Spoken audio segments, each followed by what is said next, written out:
मोर प्रिय ओडिशावासी को नमस्कार, जोहार। ओडिशा के राज्यपाल हरिबाबू जी, हमारे लोकप्रिय मुख्यमंत्री मोहन चरण मांझी जी, केंद्रीय मंत्रिमंडल में मेरे सहयोगी जुएल ओरांव जी, धर्मेंद्र प्रधान जी, अश्विनी वैष्णव जी, ओडिशा के उप मुख्यमंत्री कनकवर्धन सिंहदेव जी, प्रभाती परिदा जी, राज्य सरकार के अन्य मंत्रीगण, सांसद और विधायकगण और ओडिशा के मेरे सभी भाइयों और बहनों, आज 20 जून का ये दिन बहुत विशेष है। आज ओडिशा की पहली बीजेपी सरकार ने सफलता के साथ 1 साल पूरा किया है।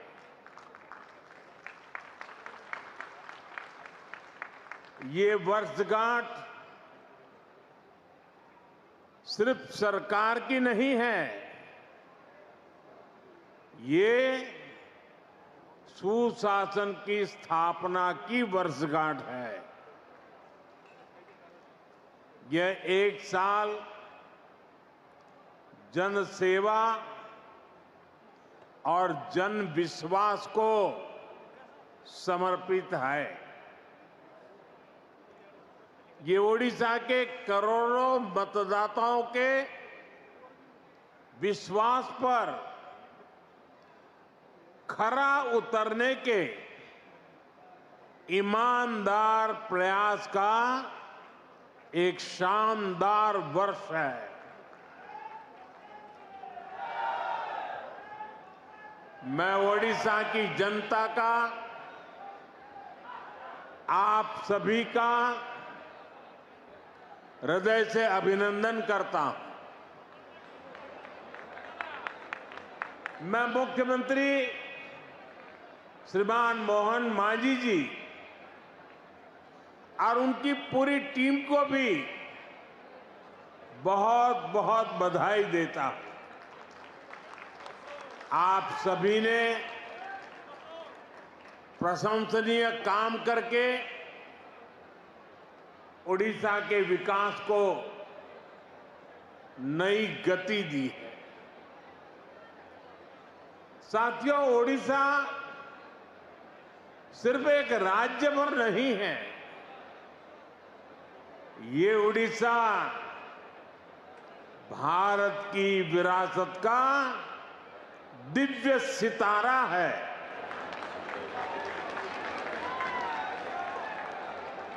ओडिशा सैकड़ों वर्षों से भारतीय सभ्यता को, हमारी संस्कृति को समृद्ध करता रहा है।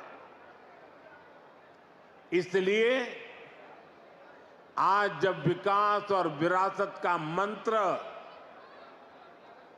भारत की प्रगति का आधार बना है, तब ओडिशा की भूमिका और बड़ी हो गई है। बीते 1 वर्ष में ओडिशा ने विकास भी और विरासत भी इस मंत्र को आत्मसात करके दिखाया है। इस मंत्र पर तेजी से आगे बढ़ा है। साथियों, ये सुखद संयोग है कि जब ओडिशा की बीजेपी सरकार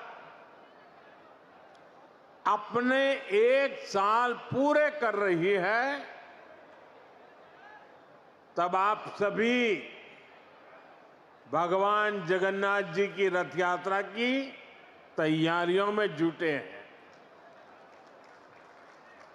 महाप्रभु हमारे लिए आराध्य भी है, प्रेरणा भी है और महाप्रभु के आशीर्वाद से श्री मंदिर से जुड़े विषयों का समाधान भी हो गया है।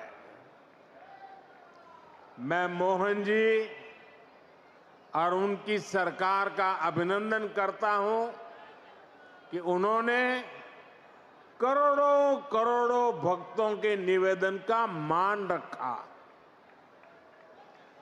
यहां सरकार बनते ही श्री मंदिर के चारों द्वार खोल दिए थे।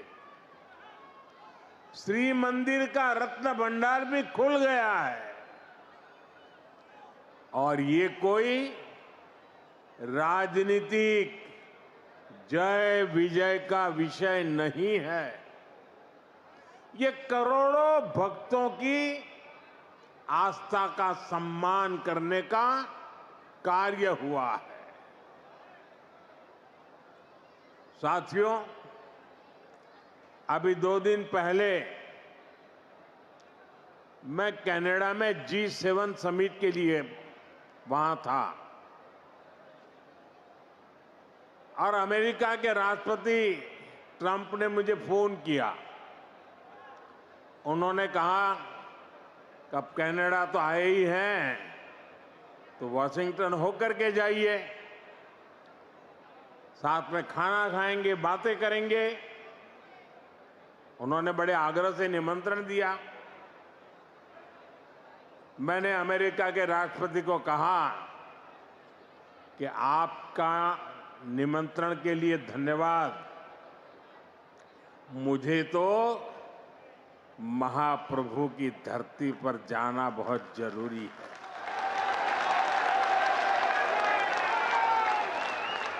और इसलिए मैंने उनके निमंत्रण को नम्रतापूर्वक मना किया और आपका प्यार, महाप्रभु की भक्ति मुझे इस धरती पर खींच करके ले आई है।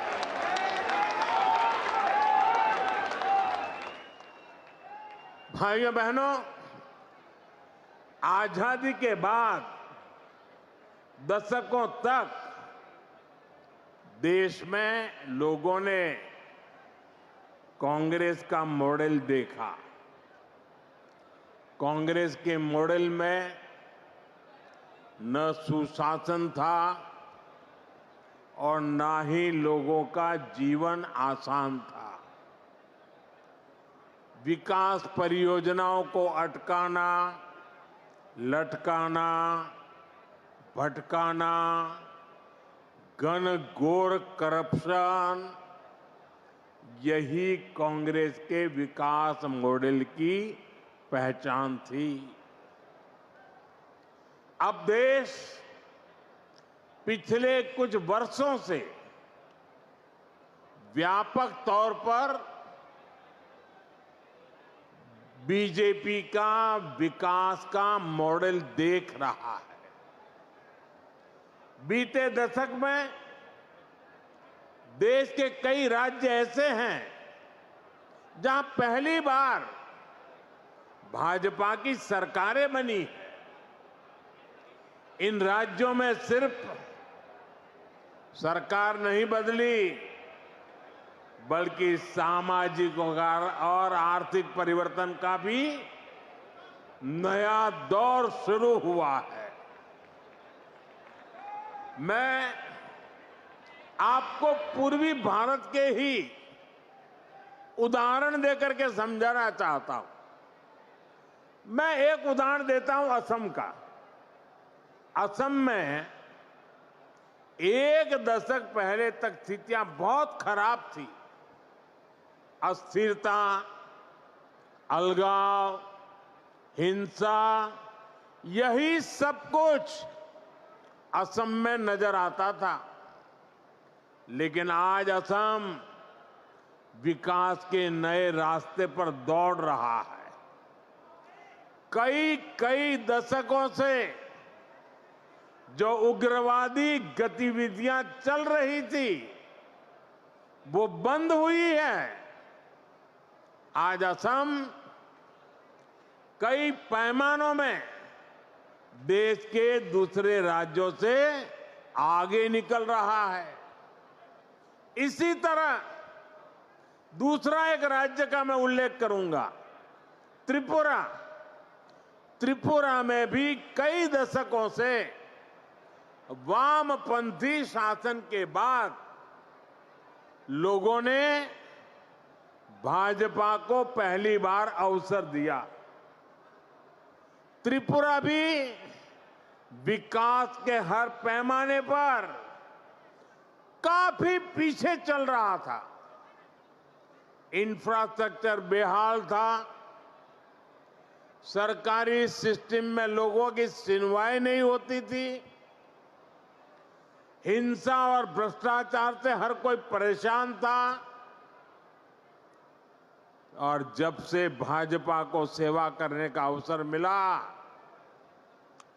आज त्रिपुरा शांति और प्रगति की मिसाल बन रहा है। साथियों, हमारा ओडिशा भी दशकों से अनेक समस्याओं से जूझ रहा था। गरीब तक, किसान तक उनका पूरा हक नहीं पहुंच पाता था। भ्रष्टाचार और लाल फीताशाही हावी थी। ओडिशा का इंफ्रास्ट्रक्चर बेहाल था। ओडिशा के अनेक क्षेत्र विकास में और पीछे छूटते जा रहे थे। ऐसी अनेक चुनौतियां ओडिशा का दुर्भाग्य बन गई थी।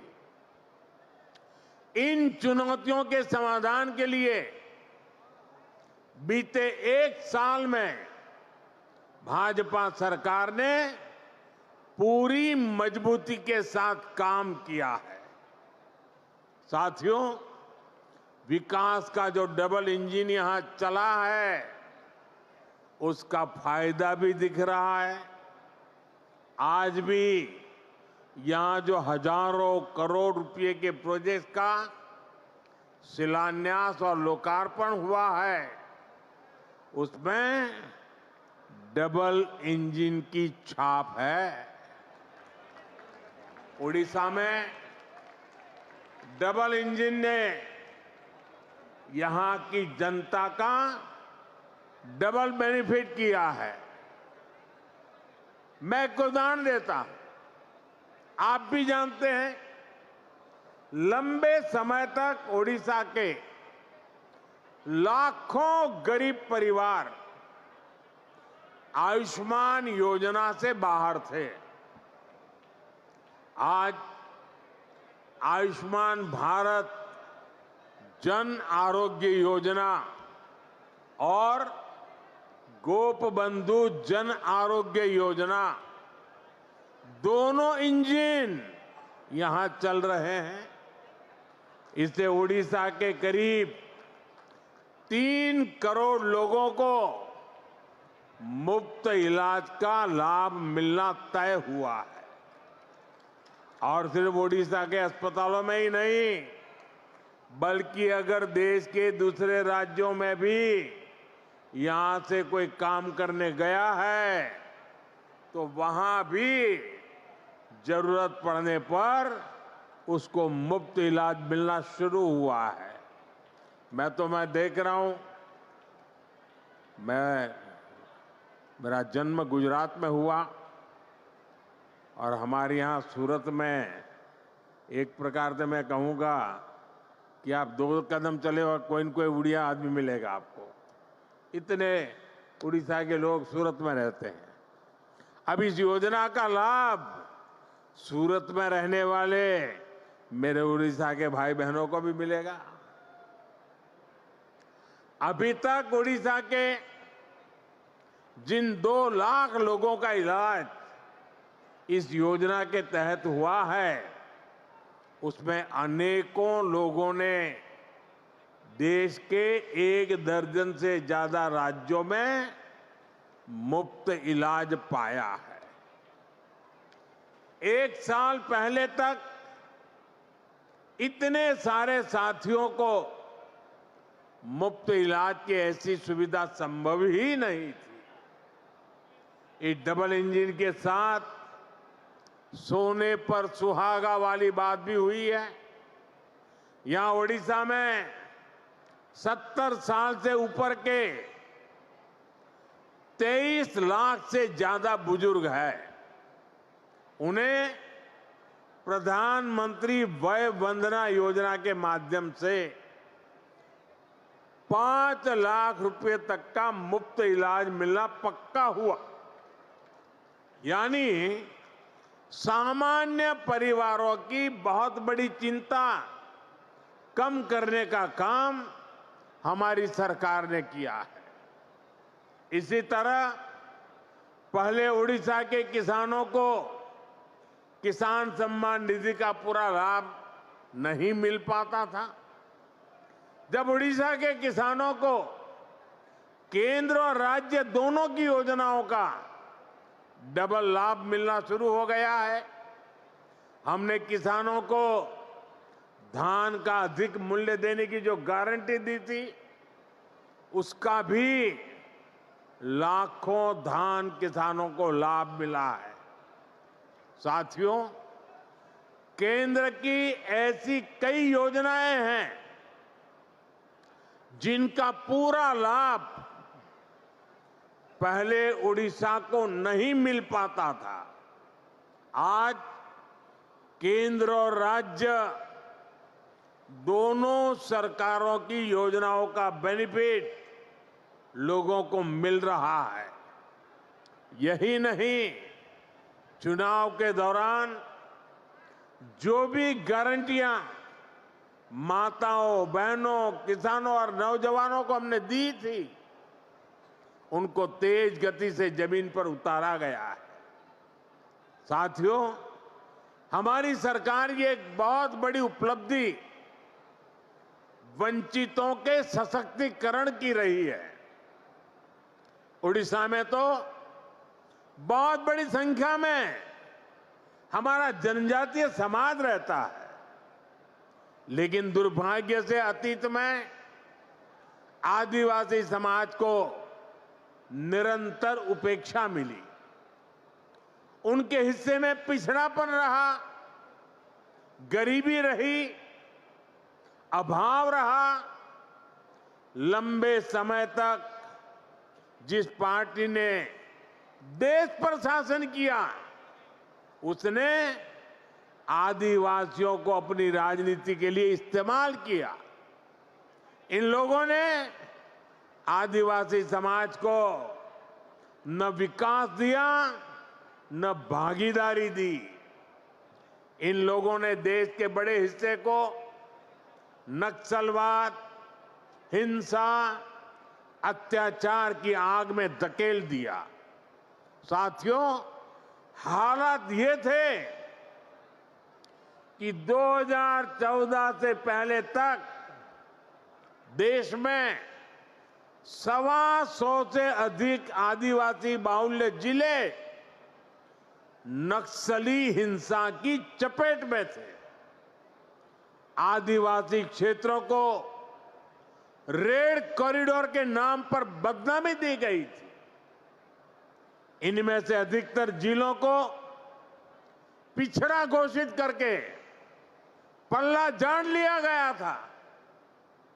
भाइयों बहनों, बीते वर्षों में हमने आदिवासी समाज को हिंसा के माहौल से बाहर निकालकर विकास के नए पथ पर ले जाने का काम किया है। भाजपा सरकार ने एक तरफ हिंसा फैलाने वालों के खिलाफ सख्त एक्शन लिया, दूसरी तरफ आदिवासी क्षेत्रों में विकास की नई गंगा बहाई। इसी का नतीजा है कि आज नक्सली हिंसा का दायरा देश में 20 से भी कम जिलों तक सिमट गया है और जिस तेजी से कार्रवाई हो रही है उससे बहुत जल्द ही आदिवासी समाज को हिंसा से मुक्ति मिलेगी, देश में नक्सलवाद खत्म होगा और ये मोदी की गारंटी है।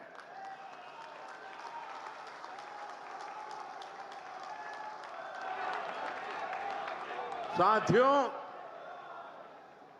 आदिवासी साथियों के सपने पूरे करना, उन्हें नए अवसर देना, उनके जीवन से मुश्किलें कम करना हमारी सरकार की प्राथमिकता है। इसलिए पहली बार जनजातीय विकास के लिए 2 बहुत बड़ी राष्ट्रीय योजनाएं देश में बनी है। इन 2 योजनाओं पर 1 लाख करोड़ रुपए से भी ज्यादा खर्च किए जा रहे हैं। पहली योजना है धरती आबा जनजातीय ग्राम उत्कर्ष अभियान। बिरसा मुंडा जी के नाम पर इसको रखा गया है। इसके तहत देश भर में 60,000 से अधिक आदिवासी गांवों में विकास के काम किए जा रहे हैं।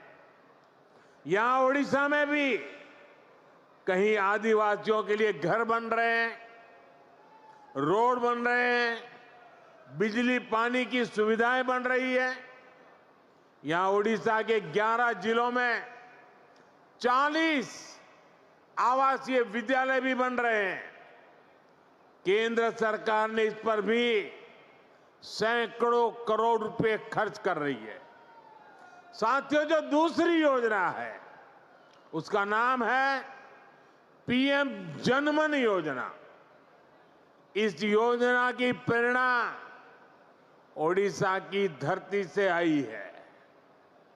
देश की पहली आदिवासी महिला राष्ट्रपति ओडिशा की बेटी आदरणीय द्रौपदी मुर्मू जी ने इस योजना के लिए हमें मार्गदर्शन दिया है।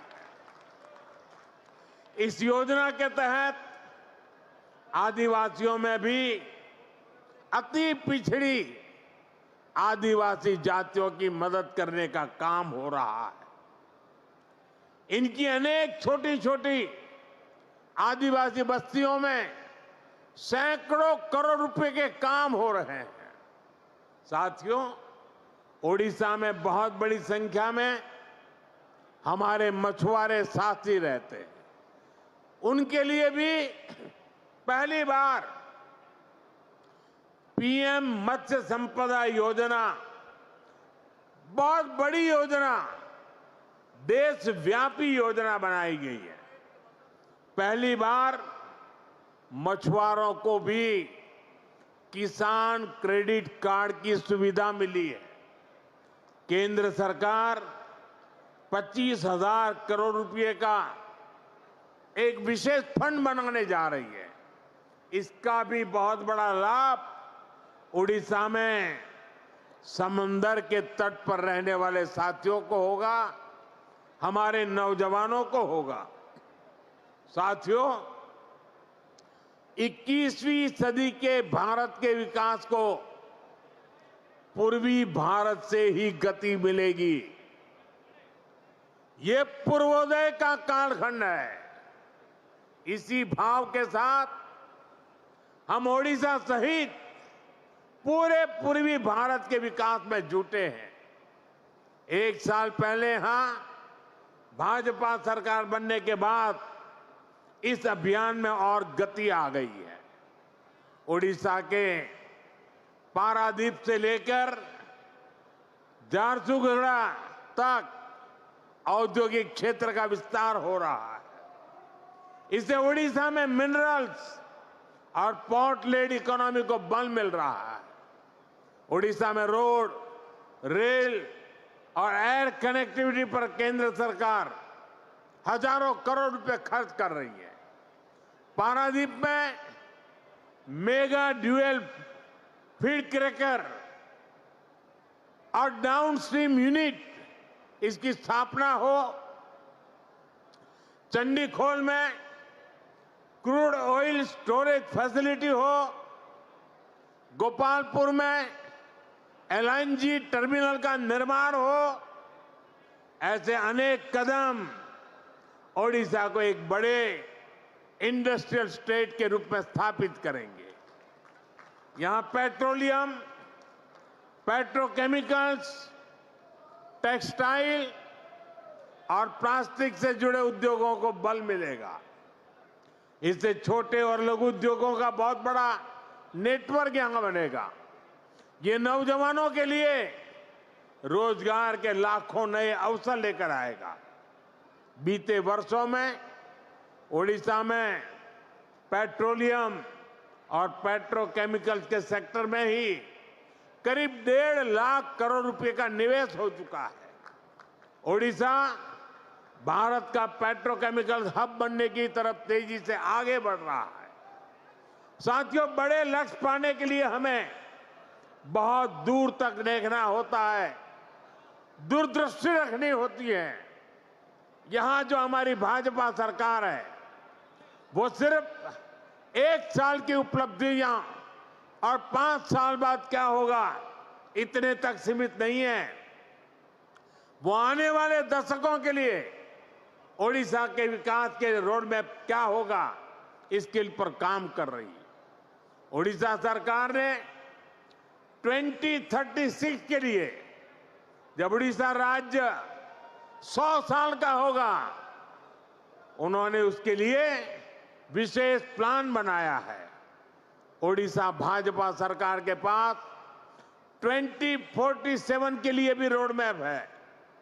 जब देश की आजादी के 100 वर्ष पूरे होंगे, मैं ओडिशा विजन 2036 को देख रहा था।